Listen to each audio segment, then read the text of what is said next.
The name Rockin' Robbie Hodges actually came from NFR rodeo announcer Roger Mooney, who actually worked with Andy Seiler, who's doing the rodeo here, and when I was in high school rodeo.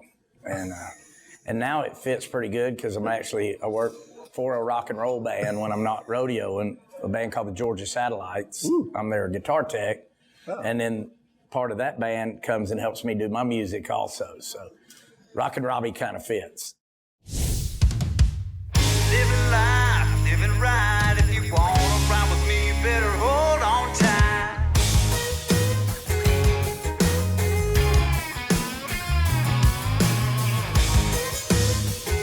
All right. Forecast is calling for wild rides. The forecast is calling for the wild rides.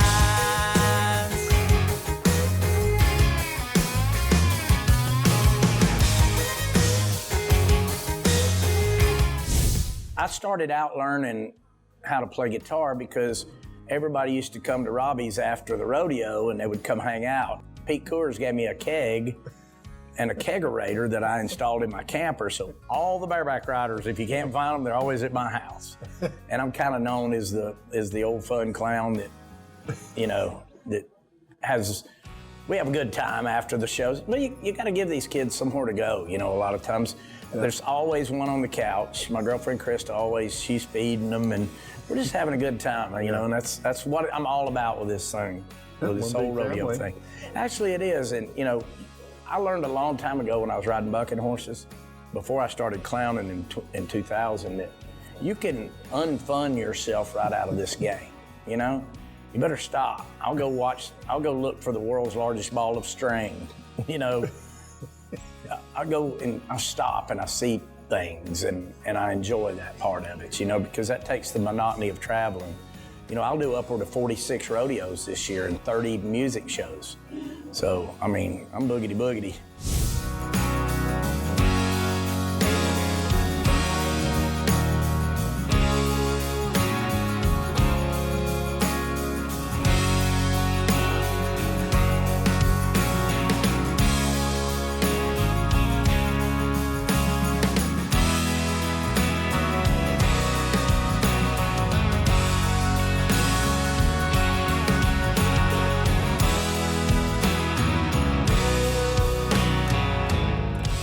I was a very small kid in school, 1984, 5 or 6, right? I just started and I wanted to be in the rodeo business. I'd moved as a kid from Atlanta, a bullied kid, very bullied kid, and I wanted something that I could do. I wasn't on the football team because I was smaller. So my cousins were team ropers, but I couldn't afford a team roping horse. So I decided I was gonna ride bucking horses. I rode bareback horses for 16 years.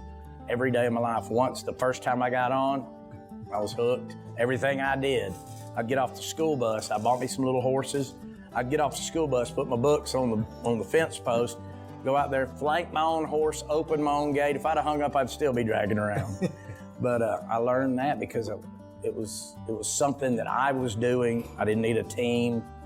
And then I did that pretty successful. I had a pretty good career with it. I bought a farm with it. And then in 97, I was doing some IPRA rodeos and stuff, and I have a son that has a transposed ventriculitis heart condition. And I was winning everywhere I went, but I wasn't interested, and that's a recipe for disaster. I wasn't thrilled.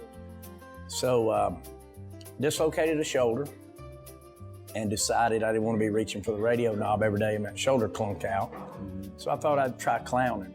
And in 2000, when I quit, I called a man down from Georgia, where I'm from, and I said, it was Bubba Obrey, and I said, I'm done riding bucking horses. I want to clown, because I was always the joker, actually. I would be the guy, like I'd slide up to nod my head, and I'd be like, hey, fat boy, you work here? Yeah, well, open that gate, or I'd hit myself with a hot shot. Or, that's how I hid my fear, and it used to drive them boys crazy because they were all serious, and it was always a joke to me, and until I nodded my head, and then it wasn't a joke, but.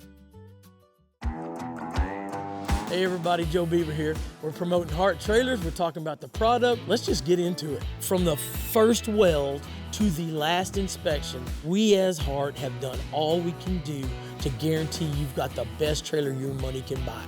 They pull good. I don't have any trouble with them. They are user friendly. I want you to know that if you have a doubt one, don't buy it because there's somebody else that's gonna buy it right behind you.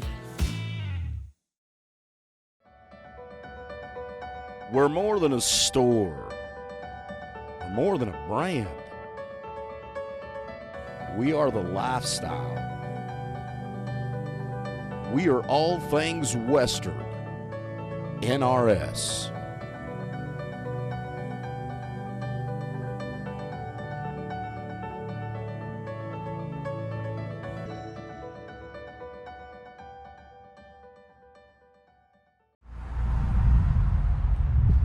The Rodeo.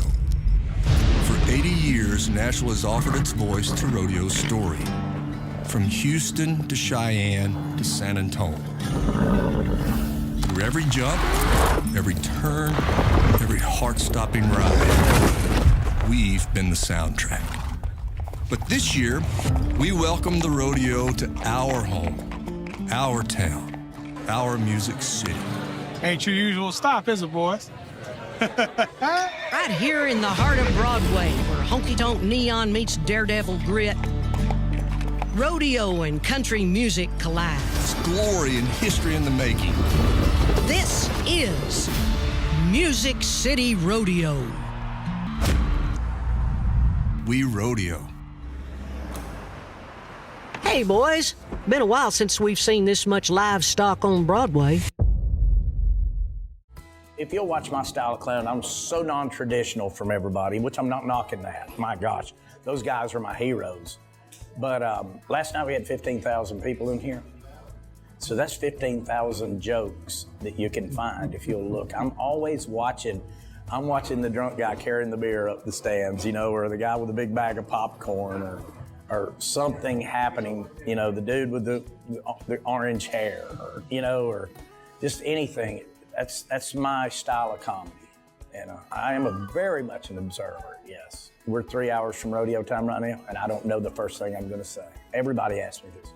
So what's the hardest part of your job? Them old mean bulls? I said, no, it's having 15,000 people here, making all them laugh, and not pissing one of them off to where they wanna write a stupid email or get offended, you know? Yeah. I'd never walk in that arena to where I wanna hurt somebody's feelings or insult some, you know? I mean, that's just, but it's comedy, you know? Yeah. And nowadays people are better at it. You know, they're understanding a little bit now, you know, and they get my ways. And but that's the hardest part, is being handcuffed by society anymore and what you can and can't say. We all get a letter every once in a while, and I always say, you know, when I feel like I have to somewhere, if I get a bunch of oohs, you know, I'll say, folks, me and that announcer up there, and we might say something during this show that might hurt your feelings. If it does, go ahead and write the email. But before you hit send, remember one thing. It was a clown that hurt your feelings, you know? And most people chuckle about it, you know? Yeah. So, and this is all, everything I'm doing here, these 45 rodeos, is preparing me for my next job. Duncan Booth clown.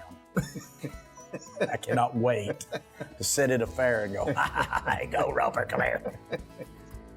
I'm not a real vaudeville kind of clown, you know, Red Skelton kind of person.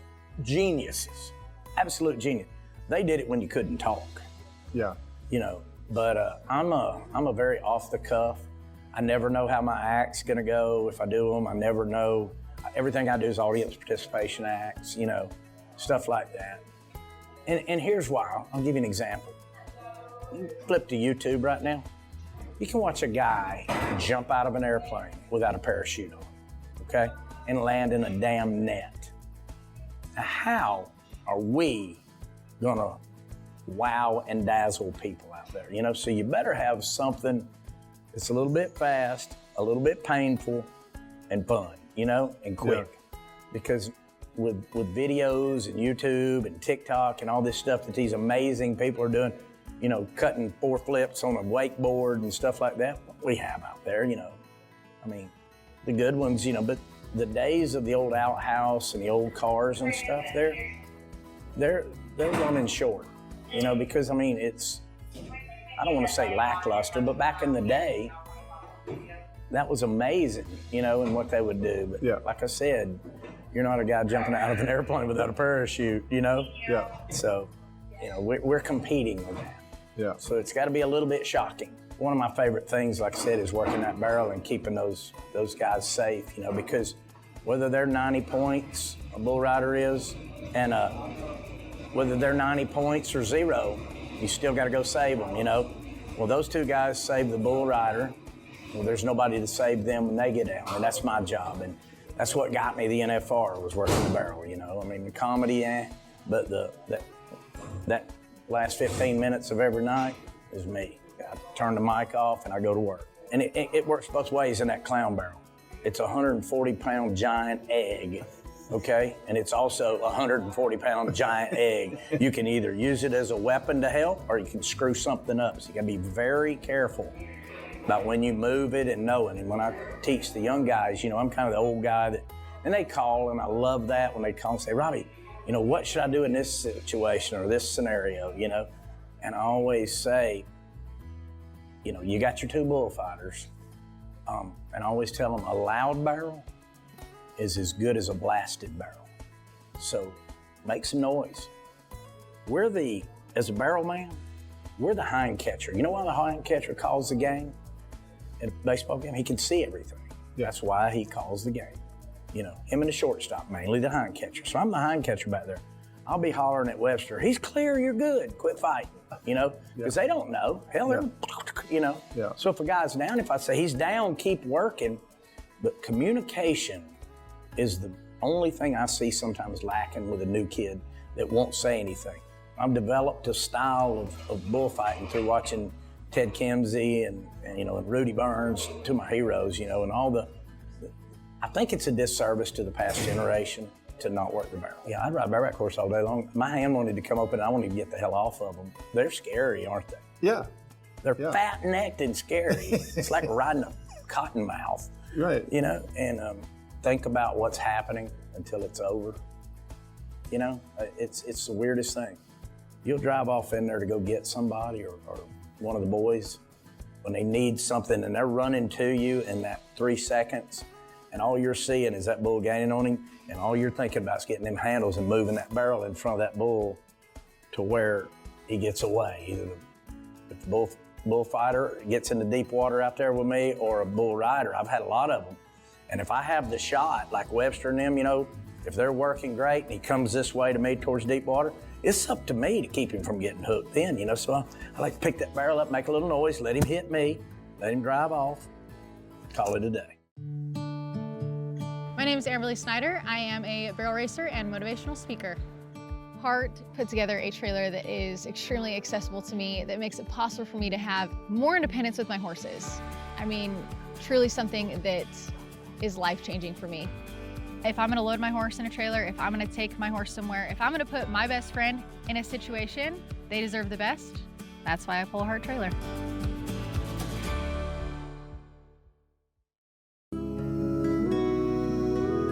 Keith Maddox was a huge inspiration in my life. He was probably the most positive person that I ever met. When we were ever faced with a challenge and anything, he would say, don't worry about it, ain't nothing but a thing. We're wanting to keep his memory and his legacy alive, so that's what that stands for, positive times. We choose to look at everything that we do through a positive lens, not a negative lens.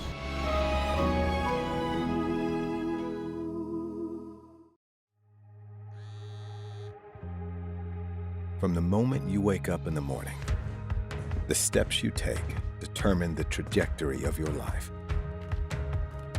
Where you'll go, the lives you'll impact, the legacy you'll leave. No matter how far you want to go, we'll be there to walk it with you. First International Bank and Trust, helping you live first every step of the way. Big Boy Toys.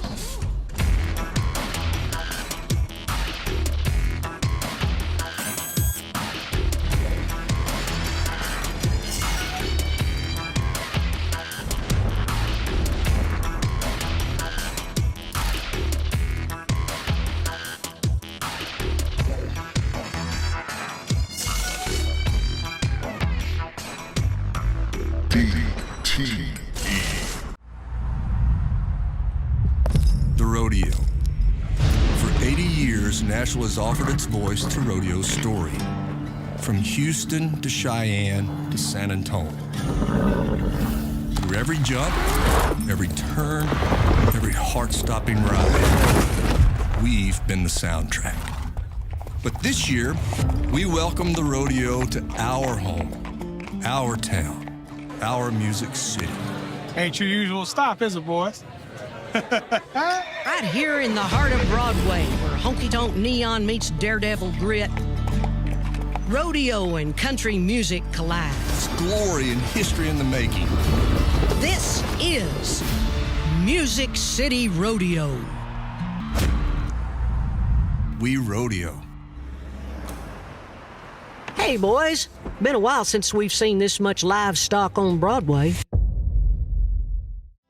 I worked the barrel at the bullfights, PRC bullfights, 2 years. I won the Barrelman of the Year, I guess. But I quit about 4 years ago.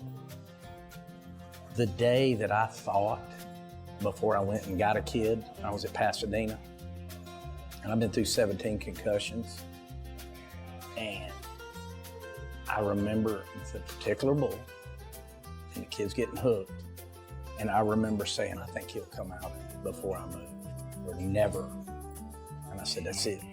I said, I'm done. I'm not gonna ruin my reputation, nor am I gonna get one of these kids hurt, you know? Yeah. I said, enough of that. Bull riding don't bother me a bit. I mean, I'll go in there right now. You know, I don't care. Those bullfights, you know they're packing a load, you know you're gonna get busted. You know, they're barrel crackers. So Yeah. I gave that up myself. I decided I was at the top of the game. I just leaned over the hill enough to where I was glad the bullfight was over instead of wishing I had to.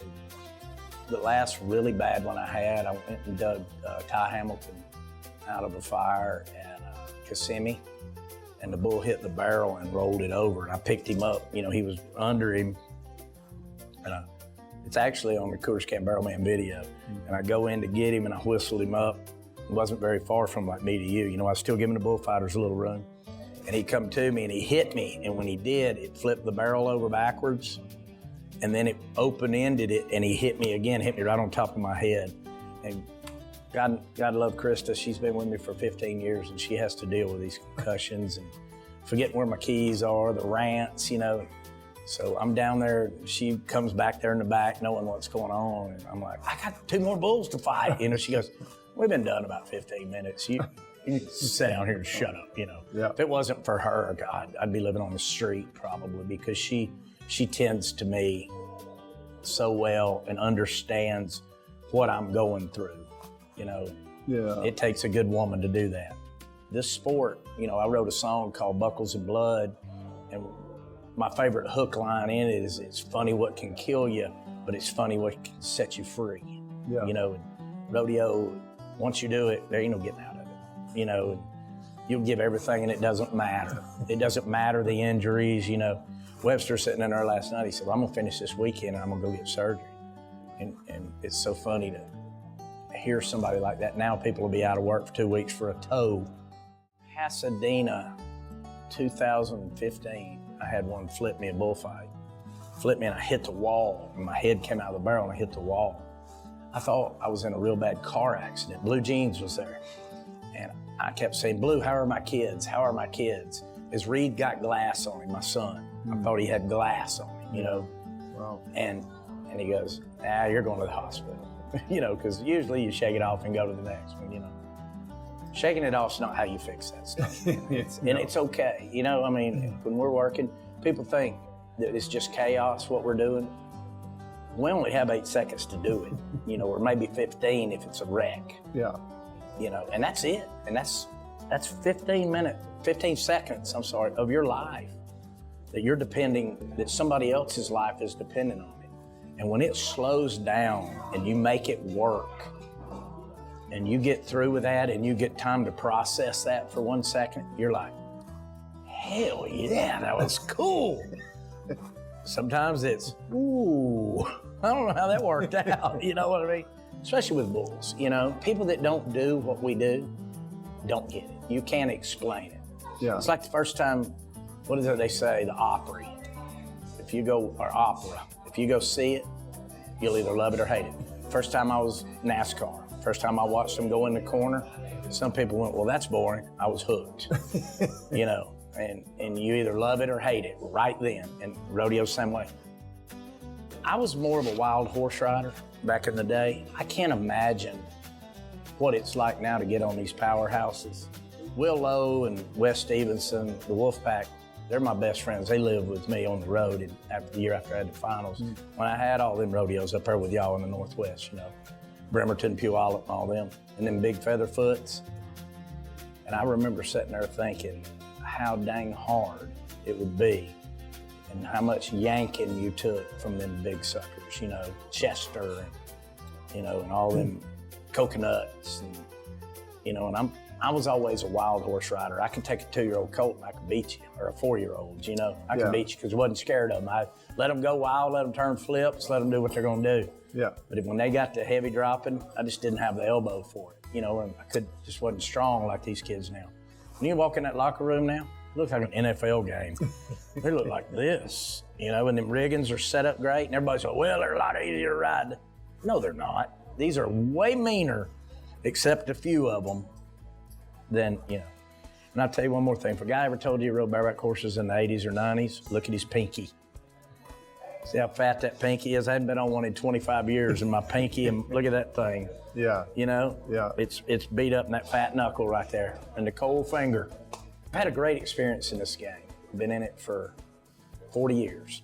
Well, I love the rodeo part of it, but the friendships and the trust and the brotherhoods that nobody else does, there ain't that many of us. And the advice that I give these young barrelmen or these guys that want to come in, the first thing they'll say is, hey man, I want to come be in the pros. And I always try to tell them, don't give up your good rodeos to come do this. I said, it's no different. And then some of them will say, well, Robbie, I want to get my pro card, will you sign it? Sure I will. What do you have to bring to the table? Well, I've got an old car, act, and an outhouse. I said, so does everybody else. Get something that nobody else has. Mine, I had 2. I did an Elvis Parsley cooking show act, right? I'm an Elvis impersonator, and working the barrel. I was the only guy, the year that I got the NFR, the top 15 bull riders were the only ones that voted on me. We didn't have announcers, we didn't have all this popularity. And I'm not saying that John or any of them guys that's been there for 10 years don't deserve it. They're perfect for the job. But the year I got it, I felt like it meant so much because it was the guys that I was protecting. I was the only one doing it. There's no telling if they didn't change them rules, I might have had it for 4 or 5 more. I didn't want it for 10, you know, but I might have had a few more, and that would have been life-changing. You know, I did it the one time, packed the barrel down there the first night. And if I could tell anybody with that, don't come in here with the same stuff everybody else has got. Have something different.